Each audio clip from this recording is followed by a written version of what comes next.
জীবনটা আমাদের বড়ই অনিশ্চিত। এই দুঃখ, এই সুখ, হাসি কান্না সব কিছু মিলিয়েই জীবন। তার থেকে বড় ব্যাপার, আমরা যারা সংসার ধর্ম পালন করি, সংসারে তো সুখ দুঃখ লেগেই থাকে। ঝগড়া, অশান্তি, আবার শান্তি, সব কিছু মিলিয়ে মিশিয়েই কিন্তু সংসার হয়। সংসার এমন একটা জিনিস যেখানে এত বছরে অভিজ্ঞতা এটাই সঞ্চয় করতে পেরেছি যে খুব ভালো হয়েও যেমন খুব একটা নাম পাওয়া যায় না, সেরকম খুব খারাপ হলেও মানুষের কাছে ভালো হওয়া যায় না। আমি ভীষণভাবে সৎ, আমি খুব ভালো, এই ভেবে যদি আমি আমার অপোজিট মানুষটার সাথেও ঠিক সেই মতন ব্যবহার করি, তাহলে কিন্তু আলটিমেটলি আমারই ক্ষতি হয়। দেখতে পাচ্ছি যে এইভাবে যদি আমি মানসিকতা রাখি, তাহলে ঠিক আমার সামনের মানুষের কাছ থেকে আমি যে আঘাতটা পাই, সেটা আমি সহ্য করতে পারি না।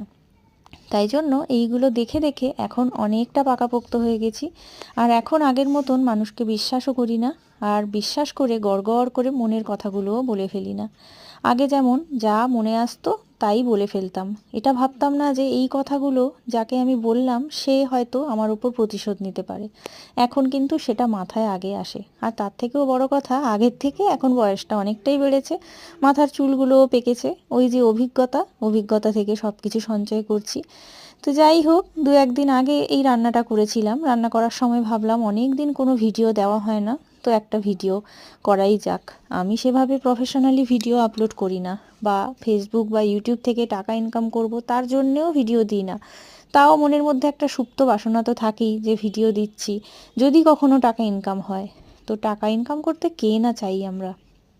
যাই হোক, আগের মতন এই আলু ফুলকপি চিংড়ি মাছ দিয়ে ঝোলটা এখন আর সেভাবে স্বাদ হয় না। সত্যি বলতে কি, আমার মা যেভাবে রান্না করে আলু ফুলকপি দিয়ে চিংড়ি মাছের ঝোল, বড় বড় চিংড়ির ঝোল, সেটা খেতে এতটাই অপূর্ব হয় যে আমি যত ভালো করেই রান্না করি না কেন, সেই স্বাদটা কিন্তু পাই না। তার থেকে বড় কারণ হলো, এখন ফুলকপিগুলোর সেভাবে কিন্তু স্বাদ নেই যতটা আগে ছিল। আমরা যখন ছোট ছিলাম, আমার খুব ভালো মতো মনে পড়ে, শীতের সময় যখন স্কুলে যেতাম, এই একটা তরকারি দিয়েই কিন্তু মা সুন্দর করে ভাত মাখিয়ে দিত, আর খাইয়েও দিত যেদিন দেরি হয়ে যেত। তো খেয়ে চলে যেতাম, একটা আত্মাটা তৃপ্তি পেত।